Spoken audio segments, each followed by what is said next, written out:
Hello everyone, I am Professor Sneha Mendhe from Dr. D.Y. Patil ACS College, Pimpri, Pune and I really welcome you all Sneha की पाठशाला। तो आज हम लोग देखेंगे बेटा कि हमारा बॉटनी जो सब्जेक्ट होता है UG as well as the PG, ये आपके CSIR NET as well as जो हमारी सेट एग्ज़ाम होती है, हमारे बॉटनी का सिलेबस किस तरीके से हमारे इस दोनों कॉम्पिटिटिव एग्ज़ाम्स के लिए एंड इवन दैट MPSC अगर आप स्टाफ सिलेक्शन के लिए प्रिपेयर कर रहे हो तो वहाँ पे भी हमारा ये जो बॉटनी का सिलेबस होता है it's playing a most important role. तो ऑलमोस्ट आपके NET as well as SET में 13 यूनिट्स होते हैं। उन 13 में से 4 यूनिट जो है वो कम्प्लीटली श्योरली और प्योरली बॉटनी से बिलोंग करते हैं। जैसे हम लोग बात करते हैं बेटा कि आप लोगों को क्वेश्चंस होगा कि इसे कौन सी सिलेबस का पार्ट होता है जो आपके नेट और सेट में कॉमन होता है। तो हमारा सबसे पहला सिलेबस का पार्ट होता है बेटा 6 नंबर का ये यूनिट है। जैसे आज अभी इसका नाम चेंज हो चुका है, पहले इसका प्लांट फिजियोलॉजी ऐसे नाम आता था, अभी ये सिस्टम ऑफ फिजियोलॉजी करके आया हुआ है। तो जैसे हम लोग FY से ही पढ़ते आ रहे हैं, 11-12 से ही पढ़ते हैं, लेकिन इन डिटेल्स में हम लोग FY BSc, SY BSc, TY BSc में इसका इन डिटेल्ड हम लोग पढ़ते हैं बेटा, जिससे हम लोग फिजियोलॉजी भी कहते हैं। ये सब कोर्स MSc बायोटेक के स्टूडेंट्स भी हम लोग फिजियोलॉजी पढ़ते हैं, प्लांट फिजियोलॉजी सेमेस्टर 3 के स्टूडेंट्स। क्लियर? तो क्यों ये इतना इम्पॉर्टेंट है? क्योंकि 13 में से 4 यूनिट कम्प्लीटली प्योरली यहाँ से कवर्ड होने वाले हैं। तो बॉटनी सब्जेक्ट अगर आप लोगों का रहता है ग्रेजुएशंस में, तो आप लोगों का नेट सेट का जो जर्नी होता है वो बहुत इजी होता है। जैसे मैंने कहा कि 6 नंबर का जो यूनिट है जिसमें हम लोग प्लांट फिजियोलॉजी पढ़ने वाले हैं, जिसमें फोटोसिंथेसिस में लाइट रिएक्शन, डार्क रिएक्शन, आपका C3 cycle, C4 cycle, camp pathway, ये तीनों साइकिल तो हम लोग एक्चुअली बेसिकली 11-12 से पढ़ते आ रहे हैं। लेकिन यहाँ से क्वेश्चंस कैसे बनते हैं? एंजाइम्स के ऊपर, रिएक्शंस के ऊपर, कौन सा प्रोडक्ट किसके बाद फॉर्म होता है इसके ऊपर यहाँ से क्वेश्चन होता है। उसके बाद आएगा आपका रेस्पिरेशन। ओके, फोटो रेस्पिरेशन के ऊपर भी बहुत सारे क्वेश्चंस बनते हैं।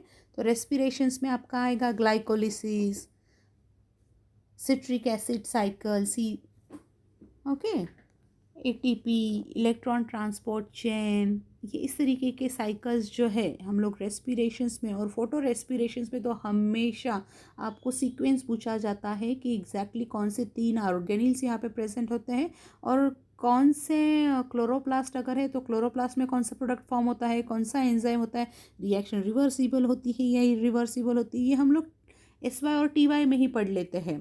क्लियर? उसी के साथ साथ आपका नाइट्रोजन मेटाबॉलिज्म की किस तरीके से नाइट्रेट फॉर्म हो रहा है, नाइट्रेट फॉर्म होता है, अमोनिया का स्प्लिटिंग कैसे होता है, कौन से बैक्टीरिया के ऊपर यहाँ से क्वेश्चन मैक्सिमम पूछे जाते हैं।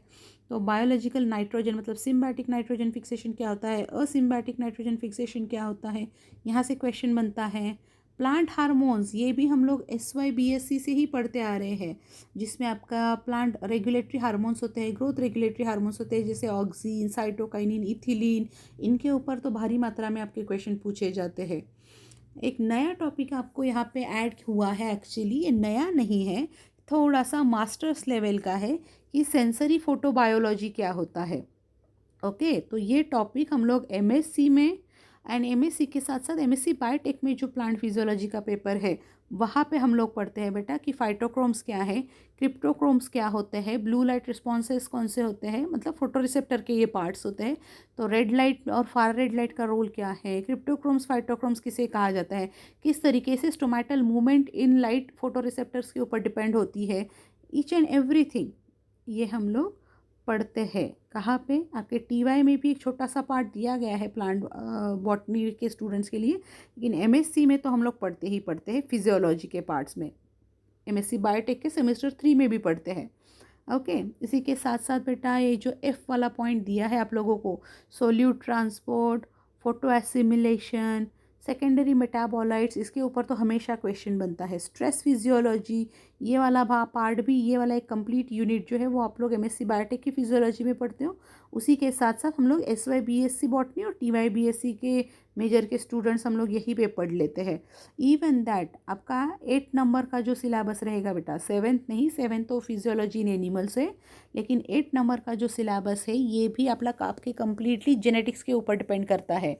जेनेटिक्स का एक पूरा पेपर जो है वो हम लोग SY BSc major as well as the TY BSc major के स्टूडेंट्स को हम लोग पढ़ाते हैं बेटा। तो जेनेटिक्स से यहाँ पे भारी मात्रा में क्वेश्चंस आते हैं और एज़ यूजुअल इन सच इसी तरीके से क्वेश्चंस आपके सिलेबस में दिए गए हैं। क्लियर? तो उसमें आपका genes, mutation, analysis, human genetics, अभी आप कहोगे कि मैम बॉटनी में ये कैसे आया हुआ है, तो बॉटनी में भी ह्यूमन जेनेटिक्स के एग्जांपल दिए गए हैं। क्रॉसिंग कैसे होता है, कैरियोटाइप्स क्या है, जेनेटिक डिसऑर्डर्स क्या होते हैं, इसके ऊपर थ्योरी में भी क्वेश्चंस आते हैं।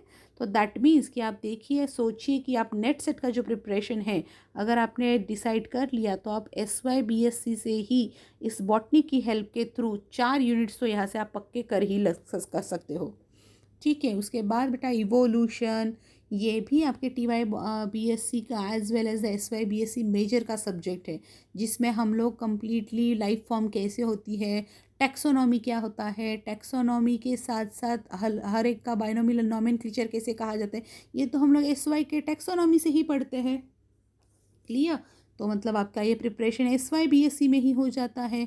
जो विटकर का क्लासिफिकेशन दिया गया है, प्रोटिस्ट क्या होता है, फंजाई क्या होता है, प्लांट लाइफ कैसे होती है, मोनेरा आया था पहले या प्रोटिस्ट आया था, प्लांटी किंगडम फंजाई से कैसे डिफ्रेंशिएट हुआ, एवरीथिंग इवोल्यूशन में बहुत अच्छी तरीके से हम पढ़ते हैं। इवन दैट जो हमारा इवोल्यूशन का पार्ट है, डिफरेंट टाइप्स के जियोलॉजिकल टाइम स्केल, ये भी पार्ट्स यहाँ पे SY BSc major as well as TY BSc में ही कवर्ड हो जाता है।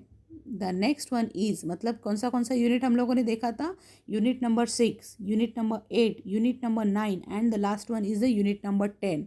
ओके, यहाँ पे भी आपका इकोलॉजी एंड बिहेवियरल बायोलॉजी दिया गया है, जिसमें हम कंप्लीटली इंट्रोडक्शन ऑफ इकोलॉजी देखते हैं, पॉपुलेशन इकोलॉजी क्या होती है, कम्युनिटी इकोलॉजी क्या होती है, इकोसिस्टम किसे कहते हैं, प्रोड्यूसर्स कंज्यूमर्स क्या होते हैं, पिरामिड कैसे काम करता है, पिरामिड अलग अलग टाइप का, ग्रासलैंड का पिरामिड अलग से, बायोमास कैसे दिखाई देता है। इवन दैट हम जब पॉपुलेशन इकोलॉजी के बारे में पढ़ते हैं तो के सिलेक्शन क्या होता है, आर सिलेक्शन किसे कहा जाता है, बायोडाइवर्सिटी को कंजर्व करने के लिए क्या चीज़ है, कौन से प्लांट्स जो है वो आपके रेड बुक्स में आते हैं, नेशनल सेंचुरीज किसे कहते हैं, एक बायोस्फीयर किसे कहा जाता है, बफर जोन किसे कहा जाता है, ऑल दैट थिंग्स। अगर कोई प्लांट अगर है या बायोडाइवर्सिटी है तो उस डाइवर्सिफाइड बायोडाइवर्सिटी को हम किस तरीके से कंजर्व कर सकते हैं, इन सिटू कंजर्वेशन किसे कहते हैं, एक्स सिटू कंजर्वेशन कैसे कहा जाता है। यहाँ से हर जगह से आपके 2 मार्क के और 4 मार्क के क्वेश्चन बनते हैं नेट में, और सेट में तो एकदम डायरेक्टली श्योर शॉर्ट क्वेश्चंस यहाँ से बनते हैं। किस तरीके की एक्ट्स एंड पॉलिसीज़ हम लोग यूज़ करते हैं, बिहेवियरल इकोलॉजी क्या होती है, किस तरीके से माइग्रेशंस होता है, as well as sexual selection कैसे होता है, पॉली एंट्री कंडीशन किसे कहते हैं, पॉलीगाइनी कंडीशंस किसे कहते हैं। मतलब आपको लोगों को अगर ऐसे लगता है कि क्यों हमें बॉटनी पढ़ना चाहिए, अरे बहुत सारे हाई फाई सब्जेक्ट्स ले लेते हैं, तो अगर आप लोगों को बुरा ना लगे तो मैं एक बात बताना चाहती हूँ बेटा, कि आप लोगों का जो बेसिक होता है, अगर आप if you are preparing for the NET SET, तो या इवन दैट एमपीएससी के जो स्टाफ सिलेक्शन के एग्ज़ाम्स जो होते हैं असिस्टेंट प्रोफेसर के लिए, उन एग्ज़ाम्स के लिए यही सिलेबस होता है। मतलब अगर 13 में से आप 4 यूनिट्स अगर बीएससी एसवाई से ही पढ़ते जा रहे हो और कंप्लीट कर लेते हो, तो यस ऑफ कोर्स आप लोगों के ऊपर ज़्यादा प्रेशर नहीं रहेगा, मतलब आप यहाँ पे ही कंप्लीट कर सकते हो। क्लियर है? तो इस तरीके से बॉटनी का जो सिलेबस होता है, ये बॉटनी का सिलेबस आपके नेट सेट के लिए और इवन दैट महाराष्ट्र अभी आने वाली जो सेट एग्ज़ाम है इसके लिए भी बहुत ही ज़रूरी होता है। तो आई होप कि आप इसके बाद इस बॉटनी सब्जेक्ट को हल्के में तो नहीं लेंगे हम लोग, एंड इवन दैट इसे इस तरीके से नहीं सोचना है कि ये इम्पोर्टेंट है या नहीं है।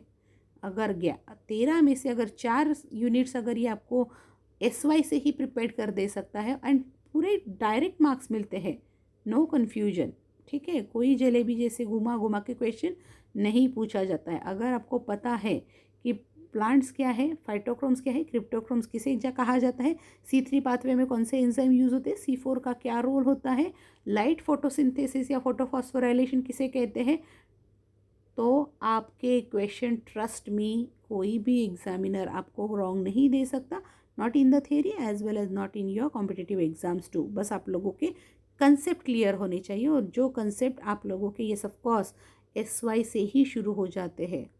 क्लियर है? सो आई होप कि आप लोगों को ये समझ में आया होगा, and I am so happy कि एटलीस्ट मैं आप लोगों की कुछ ना कुछ इस नेट सेट के एग्ज़ाम्स के प्रिपरेशंस में थोड़ी बहुत मैं हेल्प कर सक रही हूँ। So that's why I am very happy and thank you so much. Please subscribe the channel Sneha की पाठशाला, एंड ऐसे अलग अलग आपके एजुकेशनल वीडियोज़ मैं आप लोगों के लिए पोस्ट करते रहूँगी। सो चैनल पे बने रहिए। Thank you so much and wish you all the best for your bright future. Thank you.